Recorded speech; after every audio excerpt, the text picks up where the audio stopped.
Shalom Bapak Ibu Saudara-saudaraku yang dikasihi dan diberkati oleh Tuhan.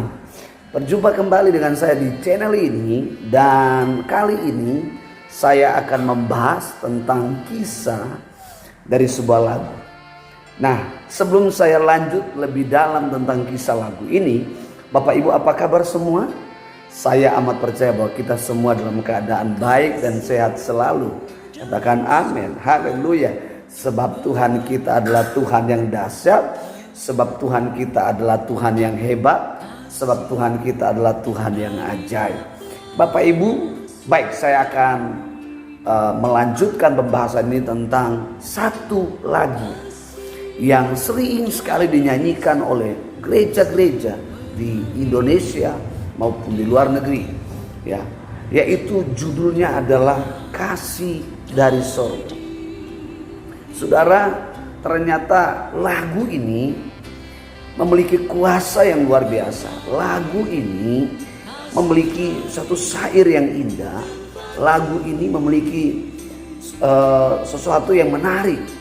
Dan setiap kali kalau saya menyanyikan lagu ini, atau mungkin Bapak Ibu pernah menyanyikan lagu ini, selalu menyentuh di hati, selalu membawa kita kepada tangisan bersama Tuhan, tangisan di dalam hadirat Tuhan.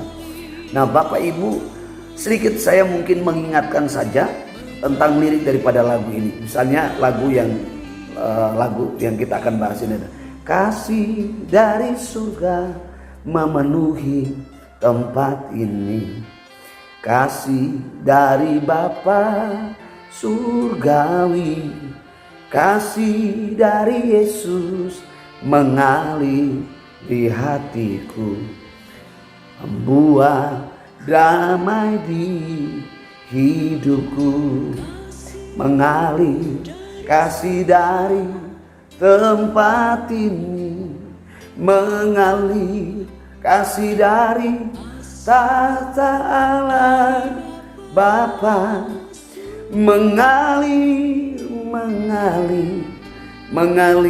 dan mengalir memenuhi hidupku. Indah bukan lagu ini? Wow, indah sekali. Saya menyanyikan tanpa gitar, tanpa musik. Saya juga merasakan sentuhan daripada lagu ini, yaitu tentang kasih Bapa Sorgawi. Bapak Ibu, saya memberitahu bahwa lagu ini diciptakan oleh seorang ibu rumah tangga yang bernama Ibu Dora Kansil. Ibu Dora Kansil adalah seorang ibu rumah tangga Kristen yang suka berdoa, suka memuji Tuhan. Bahkan saudara, dalam kesehariannya dia selalu berdoa, selalu memuji Tuhan. Dan saudara, satu ketika ada teman-teman mengajak untuk membuat satu komunitas doa. Lalu Ibu Dora meresponi. Dan mereka mulai membentuk komunitas doa itu. Ya, komunitas doa itu mereka mulai rintis, mereka mulai bangun. Nah saudara, semakin hari komunitas anggota ini itu semakin berkembang menjadi banyak, ya. Dan mereka hanya berkumpul, berdoa, memuji, menyembah Tuhan. Nah, seiring waktu berjalannya itu persekutuan ini, Ibu Dora dan teman-teman anggota komunitas itu, nah Bapak Ibu, orang-orang mulai merasa aneh karena mereka melihat di dalam doa, misalnya mereka berdoa berbahasa roh. Orang akhirnya menganggap bahwa persekutuan ini sesat karena mereka berdoa dalam bahasa roh, ya. Sehingga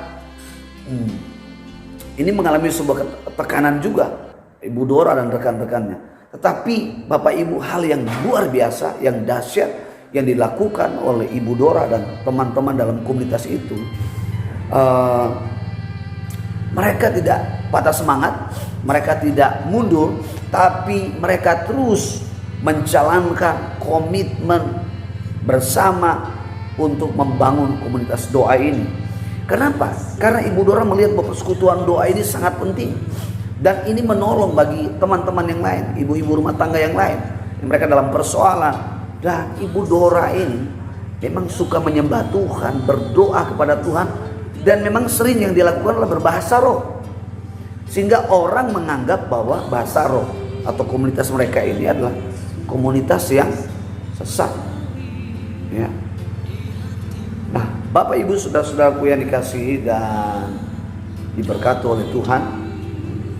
Nah, akhirnya satu ketika Ibu Dora memimpin pujian di komunitas itu. Dan dengan secara spontanitas keluar dari mulutnya, dari hatinya adalah lagu itu, Kasih dari Bapa di Sorga. Menyanyikan itu, dia menyanyikan itu. Setelah dia menyanyikan itu, waktu dia menyanyikan lagu itu, ada anggota-anggota di persekutuan doanya itu mengalami jamahan Tuhan tentang kasih Bapa di Sorga. Mereka dijamah, dilawa oleh Tuhan pada waktu itu.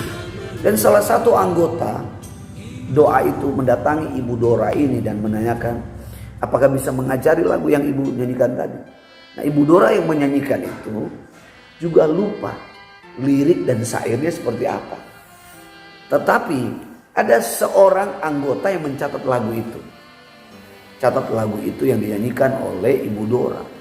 Lalu lagu itu akhirnya dibuat lirik dan akhirnya menjadi sebuah lagu dengan judul Kasih Bapa, Kasih dari Sorga. Dan saudara, sejak itu Ibu Dora terus terpanggil membangun satu komunitas doa untuk memberkati ibu-ibu yang lain, memberkati teman-teman yang lain persekutuan ini. Sehingga dia pernah membangun sebuah persekutuan doa, ya, namanya Bukit Doa atau Mount Hermon atau Gunung Hermon, ya, Bukit Doa. Dan saudara, pernah ada seorang gembala juga meminjamkan rumahnya Ibu Dora untuk membuka pos pelayanan dan juga persekutuan di sana. Dan Ibu Dora adalah seorang ibu rumah tangga yang luar biasa. Ya, dia sederhana, tetapi karena kesukaan dia akan Tuhan, hadirat Tuhan, dan akhirnya Tuhan memberikan sebuah hikmat untuk keluar satu lagu yang menjadi berkat, ya, menyentuh banyak orang. Setiap pembicara mengakhiri firman Tuhan, setiap orang melakukan altar call selalu menyanyikan lagu ini, Kasih Bapa dari Sorga. Dan lagu ini dipakai Tuhan sebagai sarana, sebagai media untuk Tuhan menyatakan kasih-Nya kepada banyak orang. Dan saya amat yakin lagu ini adalah satu bukti akan kasih Tuhan kepada semua orang di dunia ini. Nah, Bapak Ibu, apa yang kita pelajari dari lagu ini, ya, tentang kasih? Saya amat yakin Bapak Ibu masih ingat tentang ayat Yohanes 3 ayat 16. Di sini menjelaskan tentang kasih itu apa dan seperti apakah kasih itu dan bagaimana wujud nyata kasih itu. Bapak Ibu, izinkan saya bacakan ayat ini. Karena begitu besar kasih Allah akan dunia ini, sehingga Ia telah mengaruniakan anak yang tunggal, supaya setiap orang yang percaya tidak binasa, melainkan beroleh hidup yang kekal. Kasih Allah adalah kasih yang nyata. Kasih adalah karakter Allah sendiri.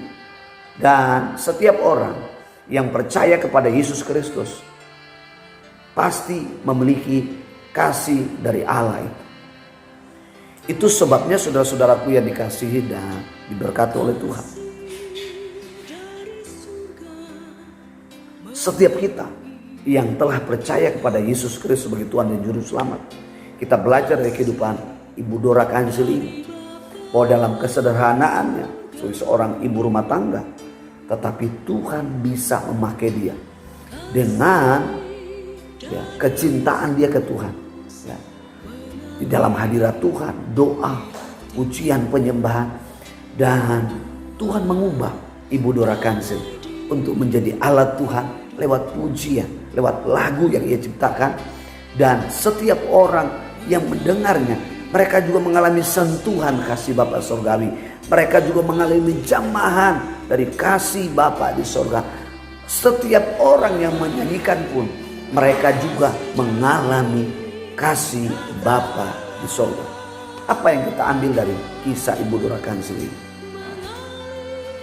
Tuhan memakai kita, Tuhan memanggil kita bukan karena latar belakang kita sebagai orang kaya, orang hebat, orang pintar, orang cantik. Tuhan memakai kita, Tuhan memanggil kita untuk menjadi alatnya, untuk mewartakan amanat agung ke segala bangsa lewat kesukaan kita akan hadirat Tuhan.